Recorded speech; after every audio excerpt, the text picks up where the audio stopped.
Hello, everyone, and welcome to War of the Stars, a Star Wars podcast, coming to you as always from deep within the Outer Rim, far beyond the watchful eyes of the Galactic Empire. My name is John Mark Tully. Joining me today, as always, is my co-host Garrett K. Jones. How's it going and out there in the galaxy, everybody? going pretty good out here. And we have a special guest joining us today, Mr. Brian. And how do you pronounce your last name? It's Karasik, like Jurassic Park, and thanks for having me on board. It's glad to be on the show. Not a problem. Not a problem. Well, Brian, today we're going to be talking a little bit about the newest Disney Plus Star Wars show, Tales of the Empire. And what a show it is! A lot to talk about. I really enjoyed this one. I've not been let down by any Star Wars content on Disney Plus since they started it. So glad to have some more to watch. Yeah. Well, we will be discussing that. Before we did a little bit, we were talking about this a little bit off air of a recent interview that Jake Lloyd's mother did, and I can't remember what publication it was, but it was basically putting to rest a lot of the rumors that have been going on about Jake Lloyd. There's this big rumor going on that because of the bullying he had gotten at as a kid, it not only took him out of loving Star Wars, but out of the film industry altogether. And she put to rest that him leaving acting had more to do with family issues. They were going through she was going through a divorce at the time, and they just thought it was better to take him out of show business. And then he was dealing with a lot of psychological issues, mental health issues. He was diagnosed with paranoid schizophrenia. And she also said in the interview that it had nothing to do with Star Wars, that it was something that runs in his family. So again, our best for he's been doing, but he's doing a lot better. He's on medication. He's getting counseling, seeing a therapist. And I don't know. I think it would be awesome to see maybe in 3 or 4, a few years, once he's, really, in a better place, to see Jake Lloyd at a convention. I mean, I would love to see him and Hayden Christensen together at a convention. I think it would be so cool. I think so too. It's kind of interesting. I don't know what you guys think, but Jake Lloyd hasn't really done much aside from that. I mean, I know he was in that quasi Christmas movie Jingle All the Way with Arnold Schwarzenegger. Mm-hmm. But I mean, I don't really remember seeing him doing a whole lot else. And I'm like, oh, okay, cool. He's going to be playing Anakin Skywalker. And then he just kind of disappeared after 1999. Yeah. I think he was a great kid too. I think he was held to far too high a standard. I mean, like you're not going to get Oscar caliber performance out of a 9-year-old, especially like that dialogue is tricky. Like Harrison Ford famously said to Lucas, you may be able to write this, but you can't say it. It's hard enough to deal with Lucas's dialogue. Yes. He's got a big hill to climb over. And I think in hindsight, maybe it's like high school, 20 years after high school, you look back on the people who you maybe didn't get along with so well. You're like, yeah, they were all right. It wasn't so bad. And I think it's interesting to watch Phantom Menace with 20 years of hindsight and see that kid's callow innocence and just know what's coming.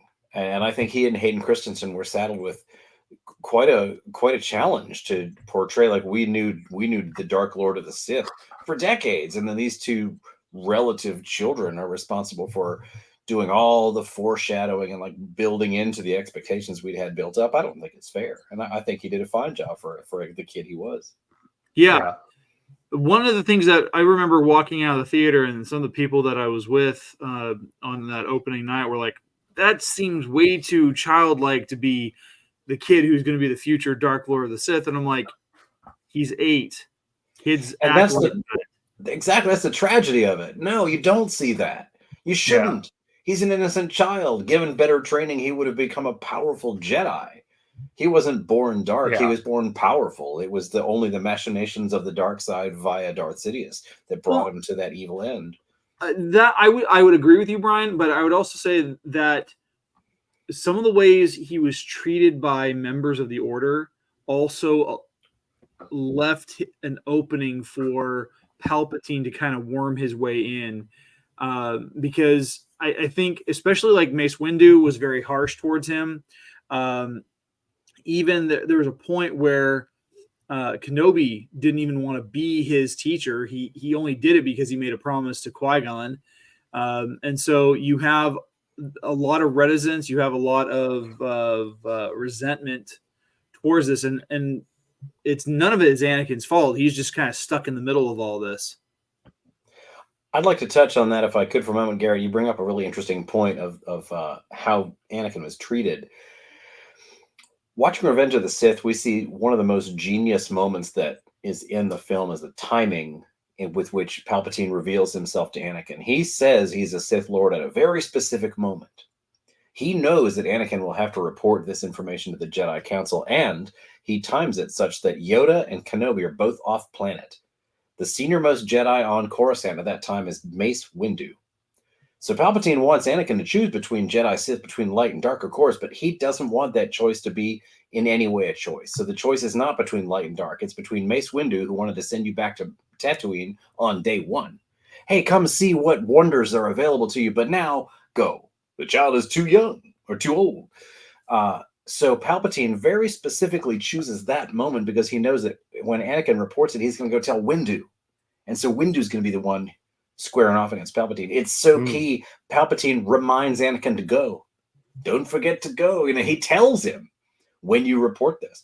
And so I think that whole moment when Windu has Palpatine on the ground and Palpatine saying, kill him, that whole deal, it wouldn't be as certain a decision if the decision were between Palpatine and Kenobi, Palpatine and Yoda. It has to be between Windu and Palpatine. And that's why Anakin had no more agency in that moment than did the lightsaber in his hand. He was just a tool at that point. I like that, especially because like when you go back and you rewatch episodes of the Clone Wars and you see the interactions between Anakin there and Windu, and even then that harshness and that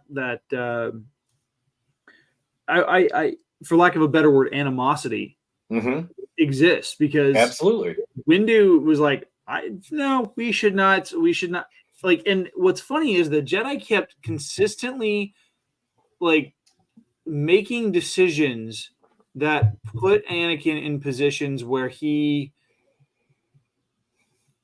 like it was like, here, we don't want you to do this, but we're going to put you in a position where you can be tempted by it.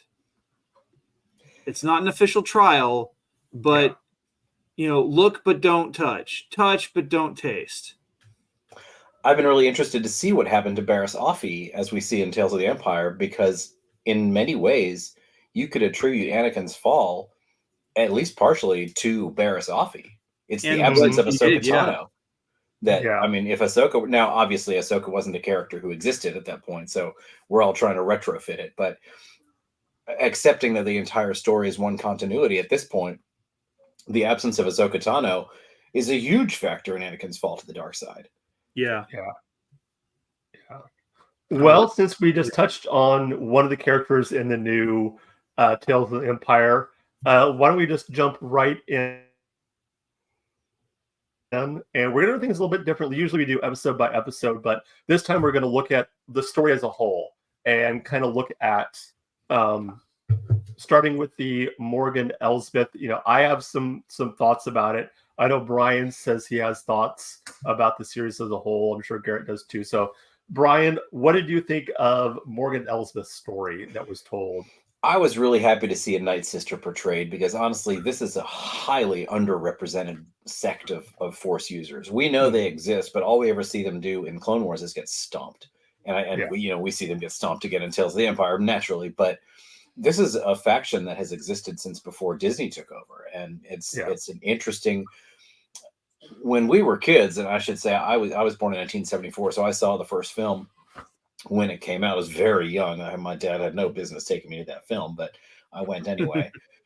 But even that far back, the Force wasn't like it's been so gamified in the decades since. I feel like so many years of video games and role playing games and board games, like it's like, oh, how did Anakin know how to do this? He didn't train in that. It's like, oh, you don't like the joke I always make is when Luke is closing in on the Death Star in Episode 4, Kenobi doesn't say, Luke, when you leveled up, you put 2 points in force accuracy.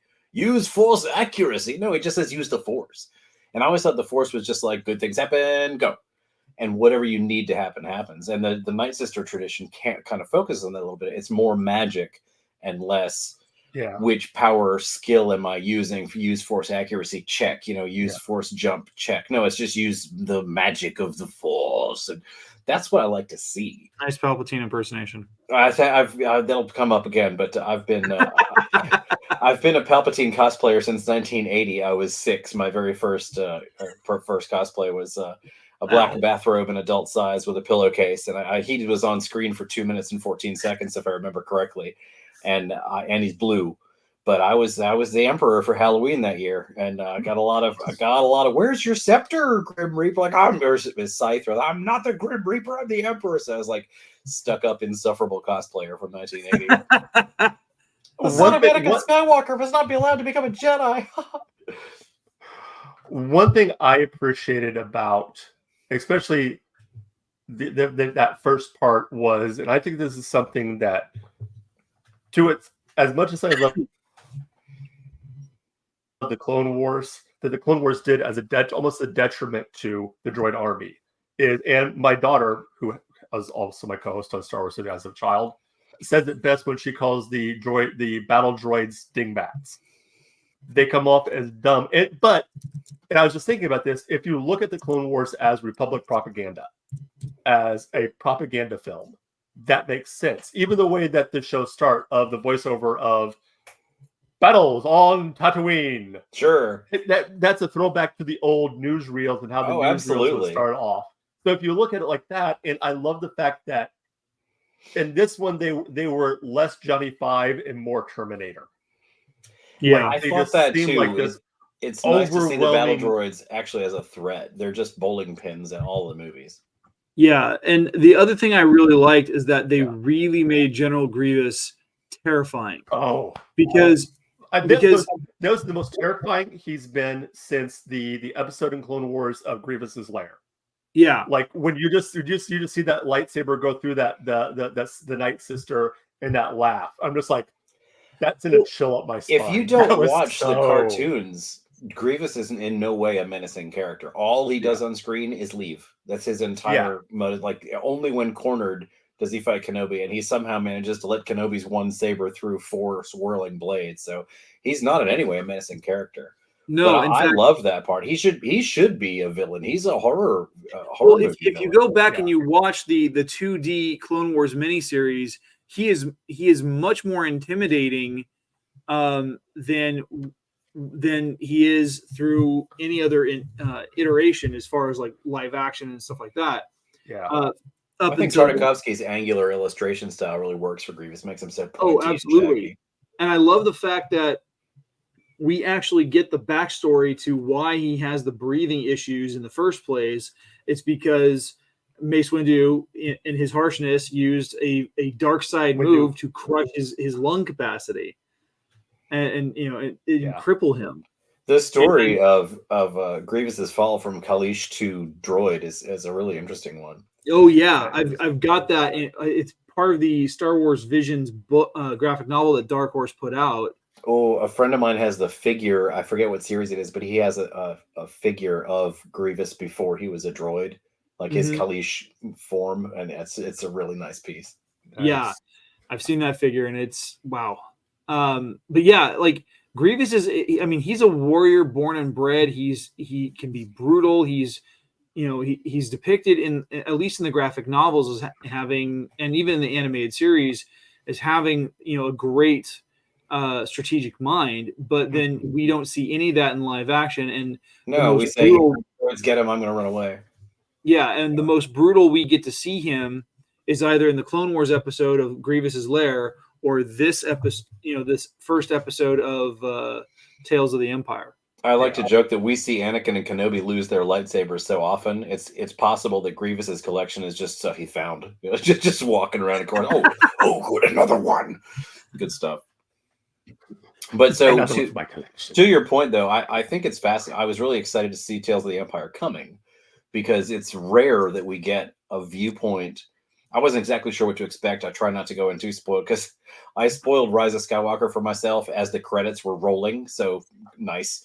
I got bored and looked at Facebook and forgot that all of my friends were on the East Coast and I was on the West Coast. And so, of course, they've all been discussing it for 3 hours. Like, God, why did I do that? So I tried to steer clear of that for the new stuff. But it's rare that we get to see the Empire from the point of view of somebody inside the Empire. I really liked Lost Stars. I really liked Red Blade, Rise of the Inquisitor, because we see, like, not everybody, as a former U.S. military veteran, I can say for certain, not everybody joins the evil empire because they want to twirl their mustache and destroy the Jedi. Some people really believe in what's happening there. And Lost Stars was one of the first insights into that. I really enjoyed it. So I was hoping we would see, via Tales of the Empire, a protagonist who is a villain, but also a villain with some depth. Nobody's the villain of their own story. So I was excited to see that. I will, and this is my own personal opinion. For me, like when I first saw Morgan Elsbeth in it was season 2 of The Mandalorian, I thought she was a decent one-off villain. Like that's how she came out to me. She was a decent one-off villain. You know, maybe bring her back every once in a while. And then when they brought her back in Ahsoka and they made her Night Sister, to me personally, that just came out of nowhere. Like to me, I didn't see anything in The Mandalorian that hinted at her being a Night Sister. It was like, okay. For a while, being a Night Sister was worse than being a Jedi. Like they were straight up exterminated. Like if you read the comics and books subsequent to Revenge of the Sith, I mean, there's so many. One last Jedi holdout here, and Kanan Jarrus there. Like by the time you're done reading all the books and comics, it seems like the only Jedi who actually killed in Order 66 were the ones we see on screen.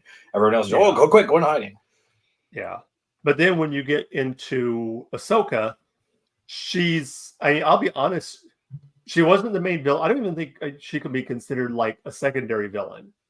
Like I think you have Thrawn as like the main overarching villain that they're going against. I'm aware. And then what's their names? The two Dark Jedi. Baylan Skoll. Shin-Hati and Baylan Skoll. Shin-Hati and Baylan Skoll. I don't think it's fair they named her Hottie. That's not like, nice. And Baylan Skoll, he was the breakout star of that series. What a loss to that actor perishing. Jeez, I've loved him since Rome. And then you have Morgan, who, I mean, she dies you know, at the end of the movie, and I mean, I'm sure you guys might disagree, but for me, watching, as good as the stories are, I did not leave this story caring any more, any less about Morgan Elsbeth.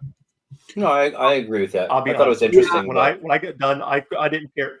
I didn't care any more or any less about this character. I have to admit, I had to look her up. I didn't recognize the name. Like, who is that? Where have we seen her before? Yeah. My big thing. So I watched all 6 episodes yesterday. I basically held off until like basically the last minute because I had so many other things going on this last week. Yeah. But I was watching through the first 3 episodes, and my thought was, when are we going to get to the actual Empire? When are we going to actually see something? Because I was hoping for something like, other figures from the time of the Empire, like getting a look at Moff Gideon and how he got so promoted, or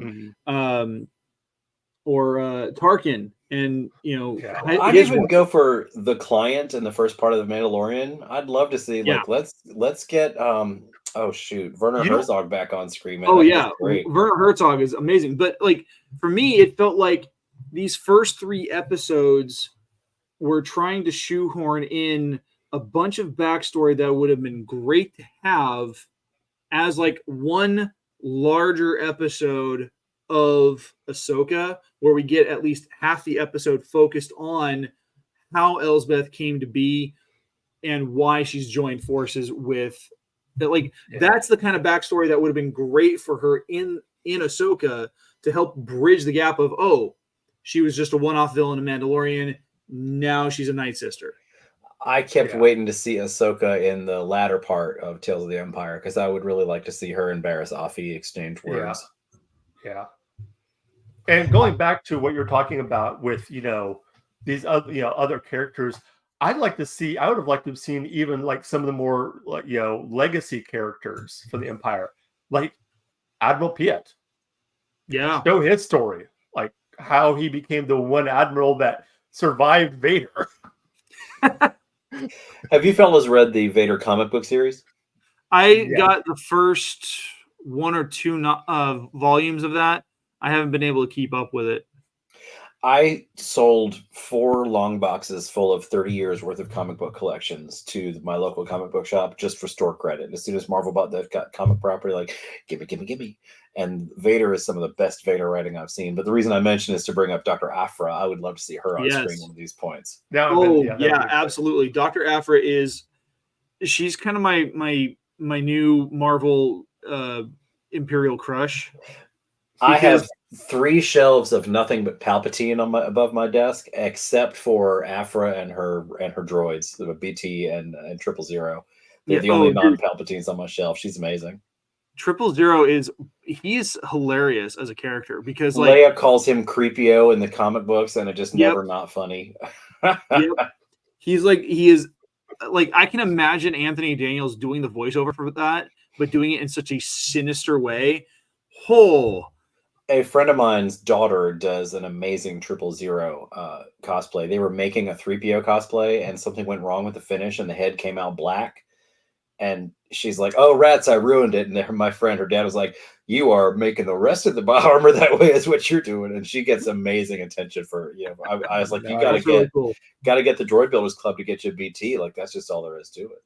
Yeah. Have either of you read the book Lost Stars? I have not yet. I have not. It is are you familiar with it? For those who might not be, it is a love story. I've heard of it. And I am an Empire guy from way back. Just like if it's not a black cloak or a red saber in it, I'm like, no, thank you.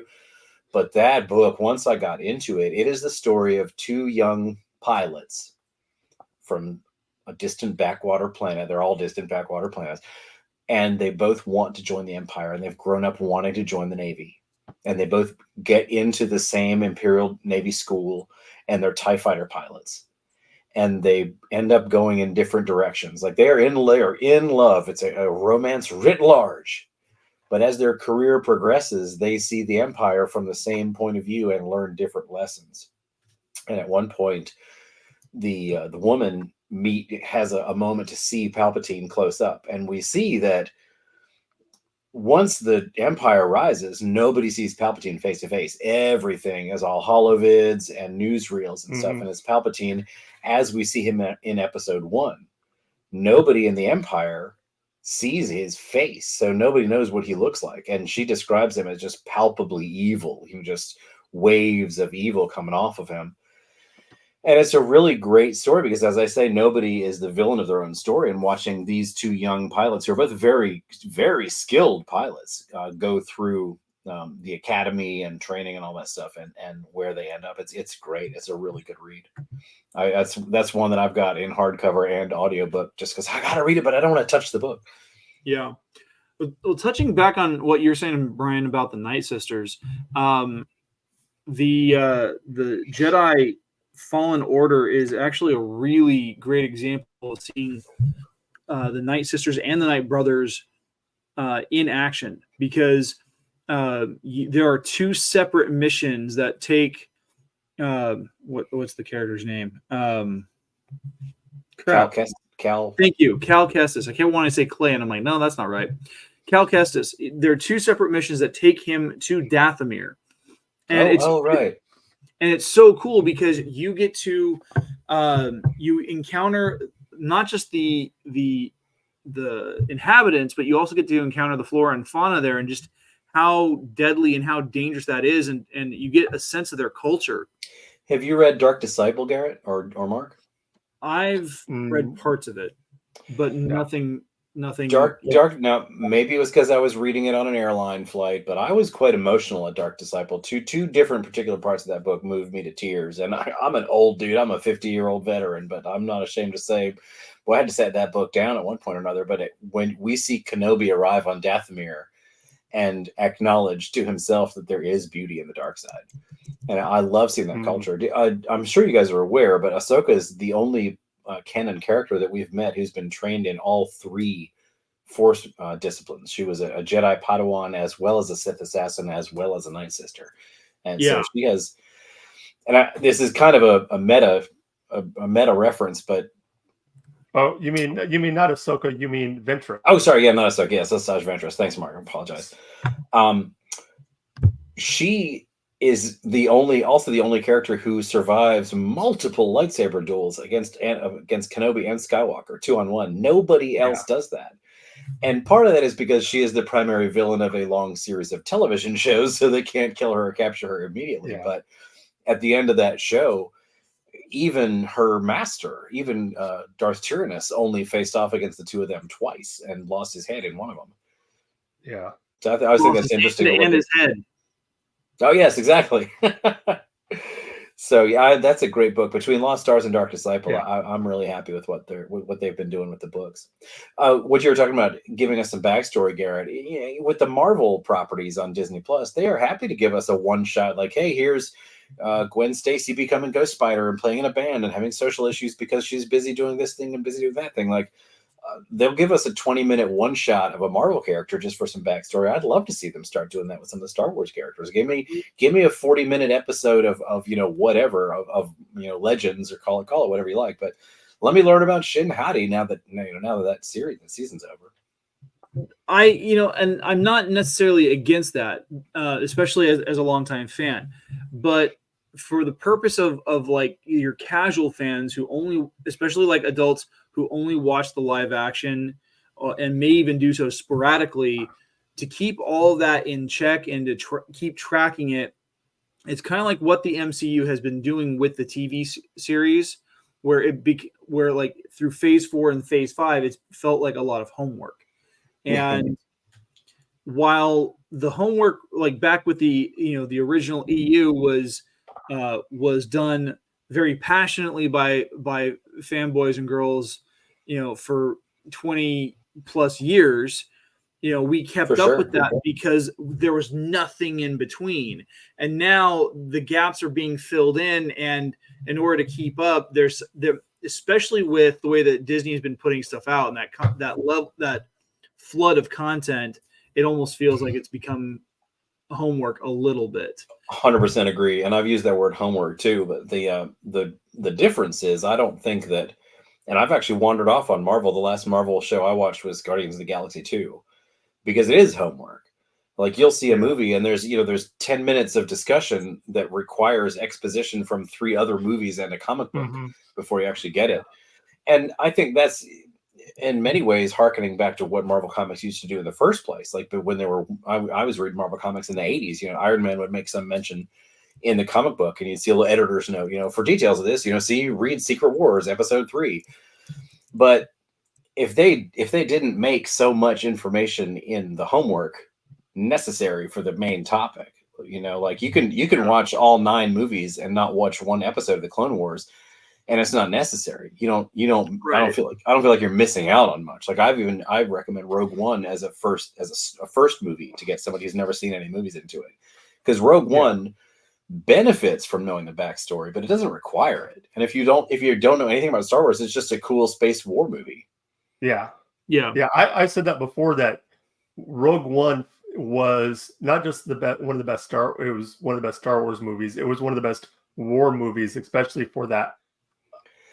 I couldn't believe they killed all the protagonists. I was so impressed. Even those helmets, like when you see them on the U-wing, that looks like Vietnam. Yeah, absolutely. It just looks so much like Vietnam soldiers. Those I was so worried they were gonna tell us that they'd gone into hiding, and like, oh, don't worry, they're not dead. But like, no, they just wrap it up, you guys, because I didn't want those characters to have that moment of heroism followed by what could only be 40 years of ignominious cowarding. Yeah. Yeah. Well, let's move on to Barris Offee's story. I did really enjoy this one. How did you I guys think like her just when she was because initially in Clone Wars? Well, when she was initially in Clone I Wars, she thought was a little insufferable. Be- Go ahead, John. yeah. I mean, yeah, I agree she was, but I think we also got a good sense of who this character was. She was in enough episodes that we got enough like okay, we know she's very much by the book, follow the rules, initially. But we also know she has a close connection with Ahsoka.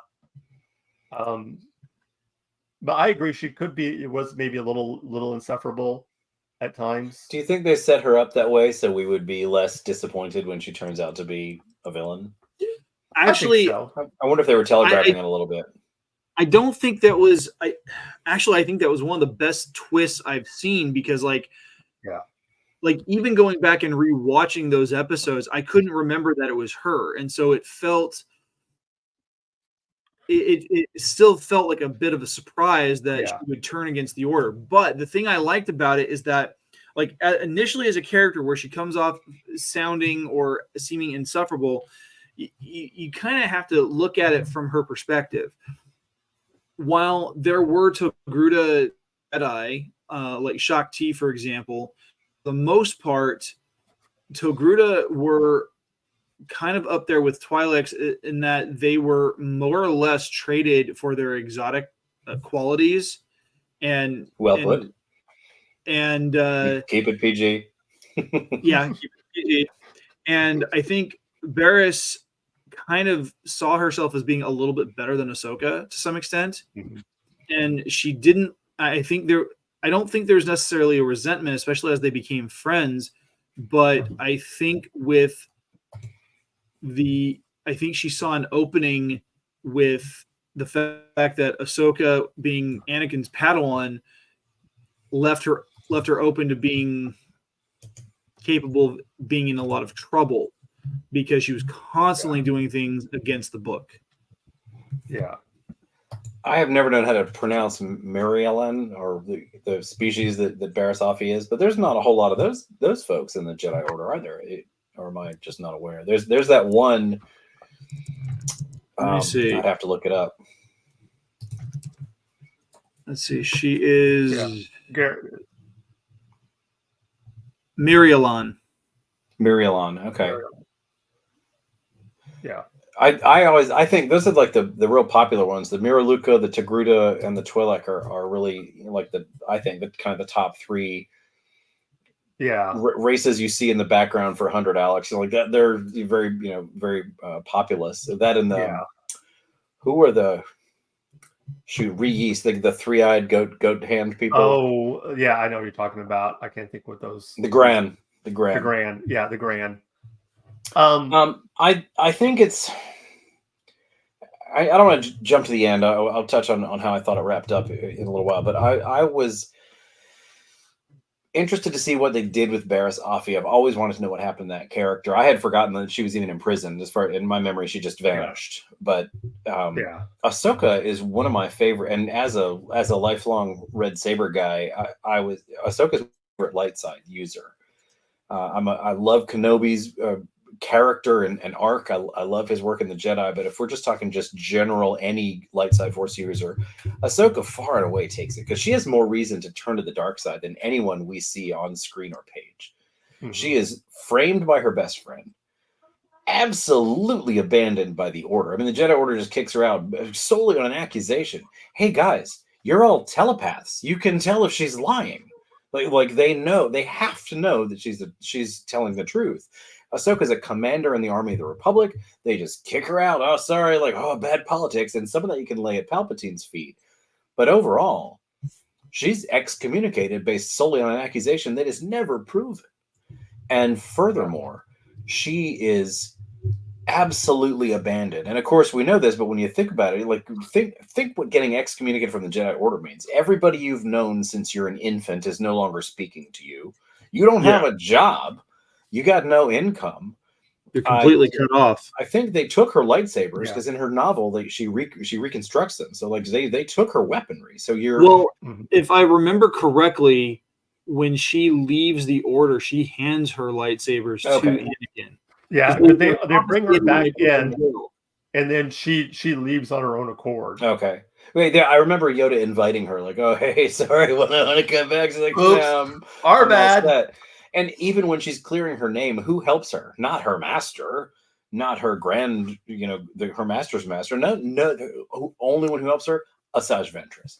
Why Ahsoka Tano is not a Sith apprentice, I have no idea, except that darn light side. But I was really interested to see what they did with Barriss Offee, and I'm happy with it. She's a natural pick to be an Inquisitor. Yeah, and I love the fact that, like, if you watch that season 6 episode, that whole arc, when she does find out that she was the one who planted the bomb, it wasn't so many times when the Sith, or when someone turns against the Jedi to become a Sith, it's because they become it's what Anakin did. But Barriss seemed to take another, it wasn't that she began to hate the Jedi. She hated what the Jedi had become. She saw where it was headed and what was going on. And, even at that time, when you look back at it, it never felt like she truly embraced the dark side. No. It was more like she's feeling that way, and you really see that in this. I loved the circularity of Barriss becoming disillusioned with what the Jedi had become, and thus going to the dark side. And then, when given the chance to fully engage in the dark side, didn't like what that became either and fell back. It reminds me of Anakin. Anakin Skywalker fell to the dark side because of his love of family, but that says it's his love of family that saves him. Yeah. And I like those cyclical redemption arcs. It from a storytelling perspective, I think that, like, the second half of Tales of the Empire was probably what resonated with me as a fan, because, like, just like Brian, I want to know what happened with Barriss, because she had an interesting character position where her story just kind of stops, and here we get to pick up with her, and it's really kind of a neat. Just a neat thing to kind of see the other side of what some of the training for being a knight, not a night sister, but an Inquisitor is all about. Because, like, again, jumping back to Fallen Order, there is a Jedi apprentice who becomes a member of the Inquisitors, and she is a prominent antagonist throughout most of the game until towards the very end, where she's killed off by Vader. But that was a great scene. But you get to see some of the torture that she went through, and she was tortured into becoming a Darksider. Barriss is given not a Montessori school. They take it seriously, those guys. And because they do what they can to push the limits. If you read Inquisitor Rise of the Red Blade, that's you see there's chapters of that.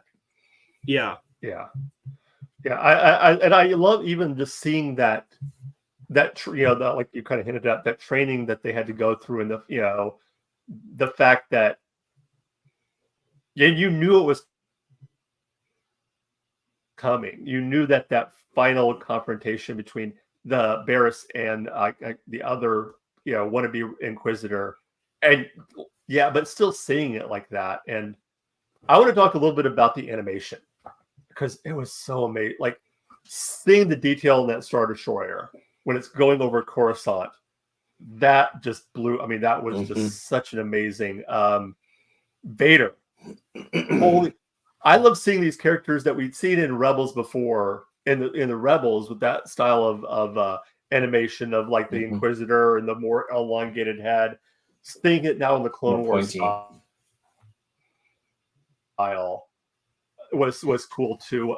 But yeah, Vader was some of the best animated Vader I've seen. Some of the stuff looked almost real. I've been enchanted with what they've been doing with Vader in the comics and in the TV shows. In Kenobi, when he says to Third Sister, "I see you, Third Sister," just so touching.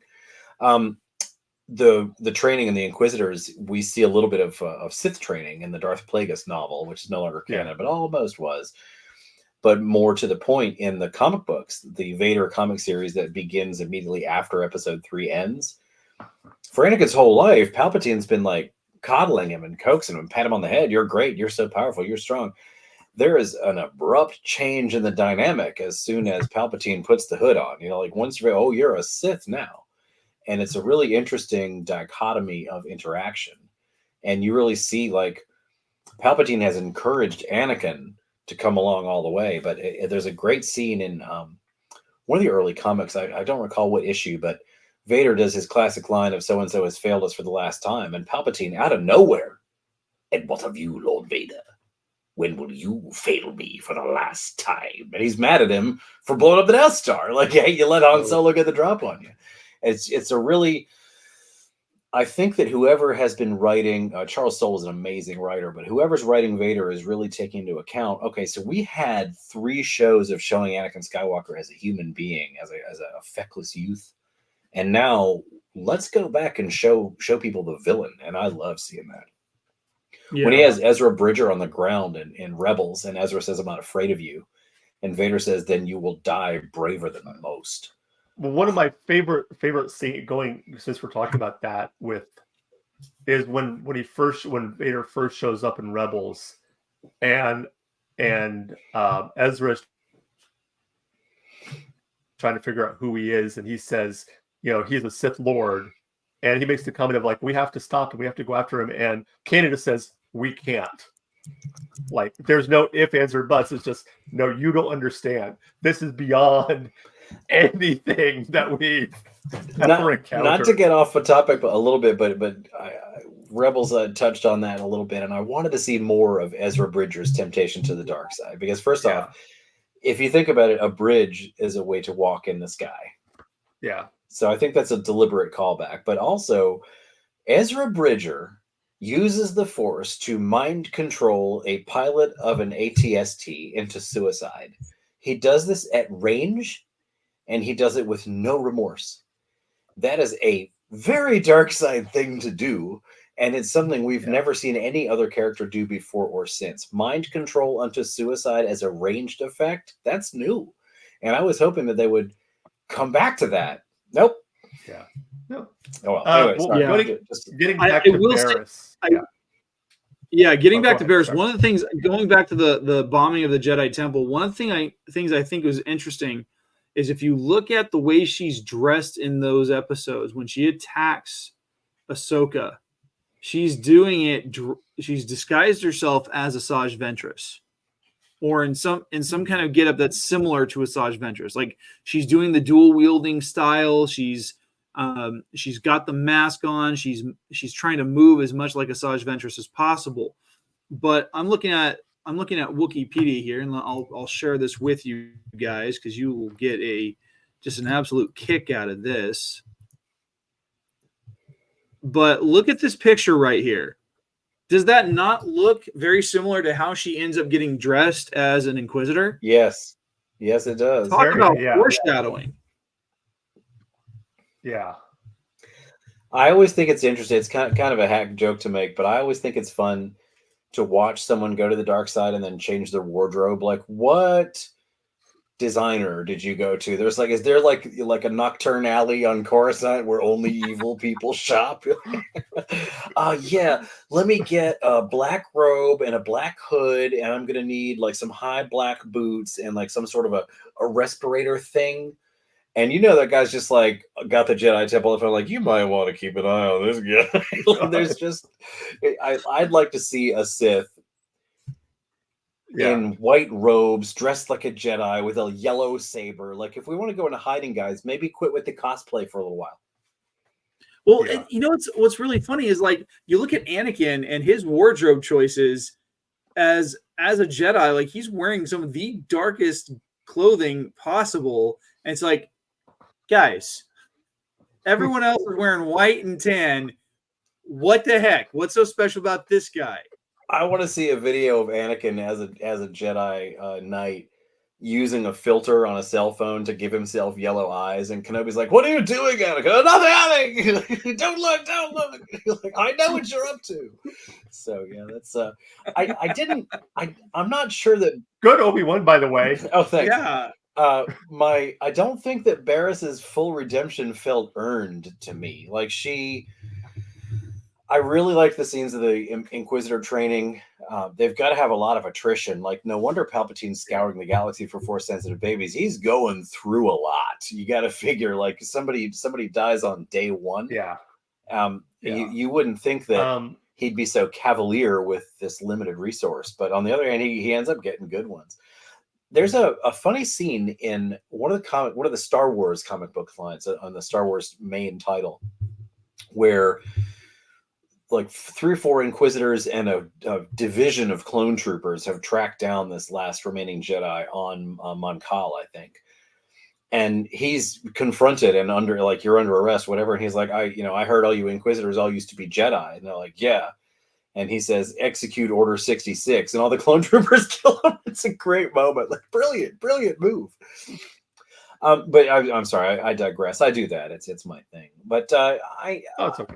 I didn't think I wanted to see a little bit more remorse. Like Barriss Offee saw what had gone wrong, but I think we're asked to do a lot of work on behalf of the show to assume that she's gotten to this mystical healer in the wilderness who's saving people out of the goodness of her heart. Like, I would have liked to have seen more penance, and maybe that's what she's doing, but I didn't pick up on it, and I feel like I would have liked to have seen more of, oh, what have I done? Maybe even a moment where she sees what happened to Ahsoka or something along those lines.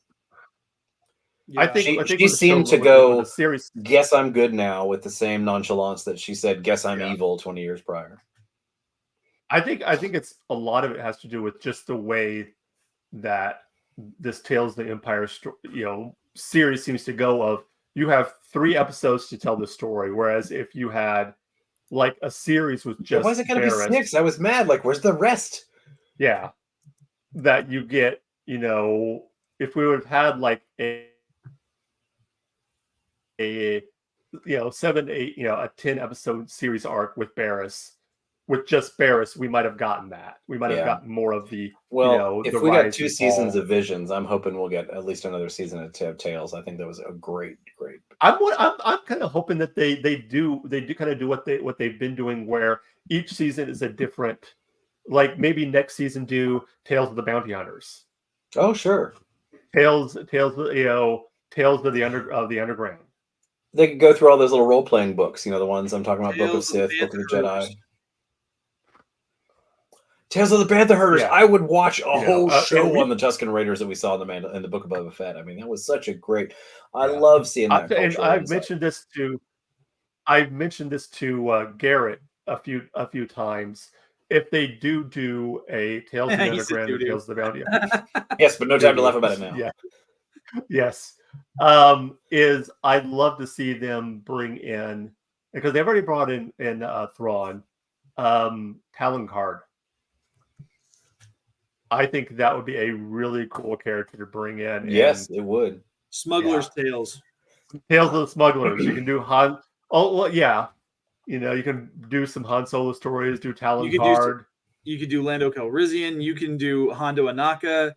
I'd like to see Han Solo be successful at being a smuggler. We are told at great length that he is an excellent smuggler, but we only ever see him fail at it.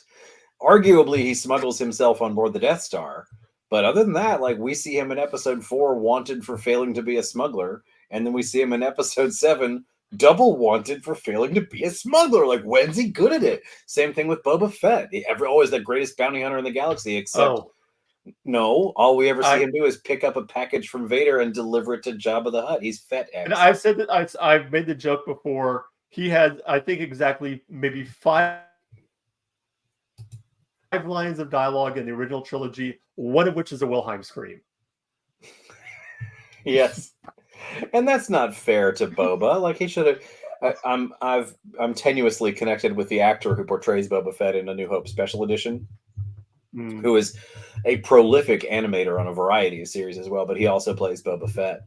I was able to interview him on a podcast some years ago, and I give him a hard time about that every once in a while. I made a meme of like the FedEx logo, but it says FedEx, and it's in Boba Fett's colors instead of the FedEx colors. Like, what do? You just deliver a package. Somebody else even boxed it up for you. Like, would you charge extra to box it up yourself?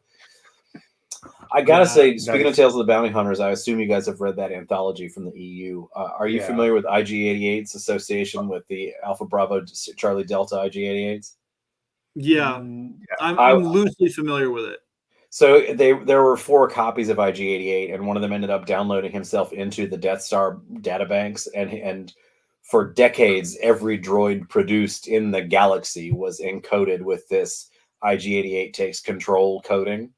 And like he was just getting ready to send out the signal, like, okay, droids, rise up. And then Luke blew up the Death Star, and like the greatest conspiracy no one ever learned about. It's a really nice moment. Leave it to Palpatine to not to figure in the threat of droids. Droids not present in the Force. Yeah, it's the whole thing from the first episode. Should I shoot it down? No, there's no life signs aboard. Hey, no life signs. We all interact every day with sentient beings that are not alive, right? There could be droids, and don't bother. Like, save the ammunition. I love the fact. I don't know if you're familiar with the Tag and Bink comic series. Yeah. The Rosencrantz and Guildenstern. I love the fact the idea that they were the gunners on the on the Death Star. Have you read the Certain Point of View books? He has. There is a chapter in there dealing with like why that gunner commander chose not to shoot the thing. I forget what the example was, but they explain it. One of my favorites, though, you mentioned earlier the Clone Wars being Republic propaganda. Have you read the Tales of Luke Skywalker? No, I don't think I have. It's an anthology book. It's within canon, but it is expressly stated that the stories told therein are stories told by people in the Galactic Empire, not necessarily factual. So it is a canonical work of fiction containing short stories which are expressly stated to not necessarily be canon. One of them is that Luke Skywalker does not have the Force. He is being coached by a sentient sand flea that's riding on him that has better reflexes than he does. But my favorite one, we meet a canonical character within the galaxy of Star Wars who does not believe that the Death Star existed. And the reason he doesn't believe it is because he's seen holovids where sometimes it explodes and it's just an explosion. And then sometimes you see it and then it's an explosion. There's this ring of fire going outwards. This is an in-canon character who's seen the special editions and the original editions. Because that's the difference. Like the Deadpool of the Star Wars universe. Kinda, yeah. Like, and they don't touch on it much. I was like, who is this guy who's seen the movies? but it's an explicit nod too, because he's like, how can an explosion look different from different cameras? And he cites the difference between the original versions and the special editions. Like that's funny. That's a nice touch, guys. I got a little tired of it because like already I'm having to explain the difference between EU and Disney canon like 3 times a day at that time. Like you gotta throw this wrench in the monkey works now. But I for 12 years I was a defense contractor. I traveled for a living, so I'm spending 80% of my nights in hotels. So I did a lot of reading and watching that. That's not everybody has time for.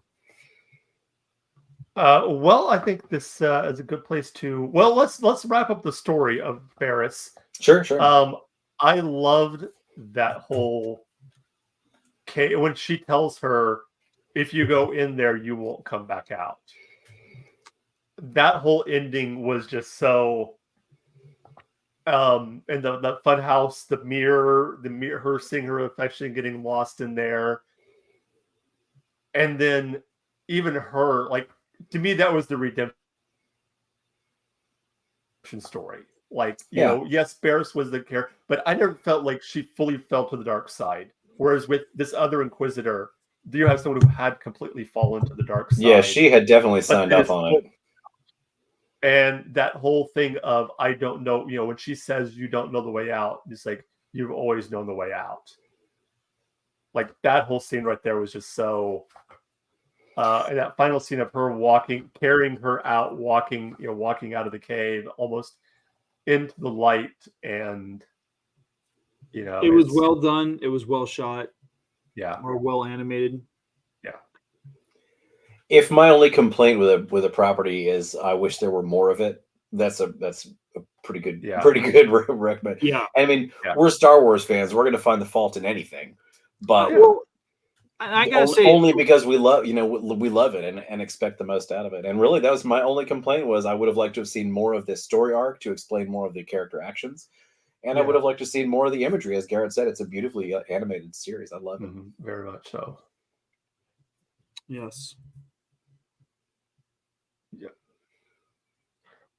So, All right. Well, as we wrap up here, Brian, why don't you, since you're a guest host, shameless plug time. Sure, thank you. I post on the Sith Library and Archives, a Facebook page with about 50,000 followers. No big deal. I've actually been pretty inactive of late, but the active admins on there are doing a great job, and we'd love to have you come by. We are a curated collection of Sith art and culture. And one thing that I take very seriously is we try to share art only with credit. A lot of Star Wars pages out there will just drop a picture out there. Doesn't this Sith look cool? Yeah, it does, but who did it? Did you do it? I like to give artists credit. We take a lot of time there. You can also find me on Instagram as Corosis. That's Corrosis. I'll spell it out. And that is, again, fairly inactive. I have a child, but I have been a cosplayer for Palpatine since 1980. As I mentioned, my costume is a bit more upgraded. I would like to share with you guys real quick. When I'm in costume, people often ask for a picture, and I never say no because I don't dress like that because I don't want attention. But it's no fun to say yes either because I'm in character. So what I say is, "It is your destiny," and then while they're posed up, I will say dark side stuff to them. And Mark, I think I maybe even told you this story, but I had a family. I overheard them at the hotel breakfast table in the morning.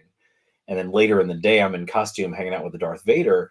And the daughter wants to come up and have a picture taken with me. And she doesn't recognize me. Of course, she doesn't know it's me. So I know her name because I overheard that conversation.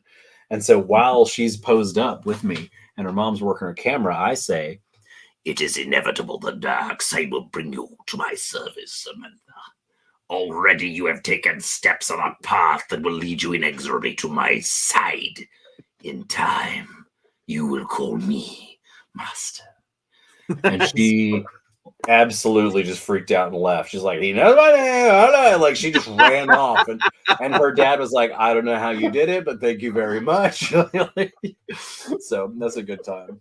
I enjoy that so much. Knowing my daughter, if she was to meet you, she would probably kneel before you and go, "Yes, my dressed as master." a pink Darth Vader. Mark, I sent you a picture. Sure, I sent you a couple pictures earlier. At Star Wars Celebration Orlando in 2017, I was just strolling around, and like a convention for me, I don't do a lot of shopping. I just do laps and periodically cackle and sneak up behind people. One of my favorite things is sneak up behind an Ahsoka cosplayer and say, "I've been waiting for this moment for a long time, my little orange friend," and do the laugh and just have a good time with that. But this little kid, about 6 years tall, comes running up to me in a really nice Rey costume, but she's unattended. And so she just runs up to me and freezes. Like she was clearly aiming for me, but then freezes and just looks at me, just big, soft brown eyes. And I'm in character. I'm not going to break for the kid. So I said, "Greetings, youngling." Not reassuring, doesn't warm her up at all. And she's just like, and I'm trying to engage her. She won't say a word. And finally her mom comes up, which is good because like you don't want to talk to another person's child unattended for that long. Like, get her out of here. But so mom comes up and she's, "I'm so sorry. She saw you across the hallway. She loves the Emperor. She had to come see you. I couldn't kind of hold her." And she said, "I think she'd love to be your apprentice." Well, I tried to engage her a little bit more. The kid just can't get a word out of her. Who's your favorite character? Do you have a lightsaber? That's a nice costume, all that stuff. Nothing, just like nods and yeses and no's. Okay, well, she says, "Honey, why don't you take a knee and maybe the Emperor will make you his apprentice?" Wink, wink. "Yes, I will." And there's a script for this. It's out of Darth Plagueis. So she takes a knee and I say, "So be it then. Now unto eternity, the truth of you shall forevermore be Darth reticent." Because she was pretty reticent about the encounter. And loved it. Mom had a great time. I got a great picture of me like leaning over her. And Mark, I did send you the picture there if you want to share that. But later, shortly thereafter, some like early 20s frat guys came up and they're like trying to noogie me and like, give me my Sith name, give me my Sith name. Come on, do it. So all right, I got material for this. I named this one guy Darth Chlamydius, and I made him kneel down for it. And yeah, see, he didn't think it was funny. His friends really liked it. But you mess with the Sith Lord, that's what you're gonna get. Yeah, the truth of you shall forevermore be Darth Chlamydius. Sorry, I love that. If I come back sometime, I have loads of con stories, and I love doing that kind of work. And I mean, it's all just playing Star Wars, right? This is a franchise that has been around since 1977 and enchanted people from the age of 50 or more up to 4 and 5 year olds who are in love with it. And I love meeting those people and playing along, and you're just giving them a moment. One of the kindest things anyone ever said to me was they asked me where my voice changer was. Because I'm not in the 501st. They have an amazing level of standards. My cloak is to 501st standards, but I don't do latex applications on my face because I like to talk, and I can't do it very well if I'm wearing a mask. So I like to engage like that. So anyway, thank you guys for having me. You guys come by the Sith Library and Archives anytime. Check us out. I just found you on Facebook. I've added you. That's great. Awesome. Well, Garrett, why don't you give where the people can find you at? Yeah, well, you guys can find me, of course, on Instagram and X at GKJ_publishing, where I talk about my books, The Archives of Hissink Ran, fantasy author, for those of you who don't know. And I also talk about my show on YouTube, The Right Way. You can find me on youtube.com/GKJ Publishing. Can't miss it. I'm the only one with it, all one word. On that show, we talk book recommendations, author interviews, and creative writing tips. I just had an episode come out this past Saturday where I was getting to talk with a really awesome poet named Dominic McDonald, and we were talking about acrostic poetry. And actually, this was the episode that featured John as my guest host for the top 10s. And so those 3 segments will actually get put out in their individual playlists this week. So starting with John's clip on Wednesday. And then I actually will be doing a live stream from my local library where I'll be doing a creative writing workshop talking about how to develop characters. And there's actually some substantial talk about Vader. So, yeah, that's pretty much me. All right. As for us right here, of course, if you want to get a hold of us, the best way to do that is through our email. That is warthestars1@gmail.com. That is also our handle on X, formerly Twitter, or as we like to call it, Twix. All their social media, you can find us under War of the Stars, a Star Wars podcast. YouTube is War of the Stars 9510, although that has changed. That is now our YouTube channel is going to be mainly for my other show, which is Star Wars Through the Eyes of a Child. I will give you, Garrett, as soon as I get the yeah, I saw that update today when I was trying to tag you, and I'm like, wait a minute, something's different. Yeah, I changed that. For those of you who don't know, me and my daughter are going through the Clone Wars in chronological order and just talking about it. So from her point of view, the point of view of a 9-year-old little girl who loves Star Wars, which warms my heart so much. Of course, if you want to also check the show, we are part of Geek News Now on YouTube and Spotify. If you're on YouTube, remember Geek News Now Official to watch the shows. And Garrett, you were recently a part of the Sith Dominion. Yes. I was able to listen to that. It sounded like you guys had a lot of fun there. Yeah, it was pretty good. I was on there for a short spell. Check out all the shows on there. If you want to support the show, ko-fi.com/War of the Stars. That's a good way to support us. Or go to our merch store at spreadshirt.com/shop/War of the Stars for all the cool Star Wars War of the Stars merchandise. That about does it for us. So as always, remember, this is not just my Star Wars. This is not just your Star Wars. This is our Star Wars. Until next time, may the Force be with you. This is the way.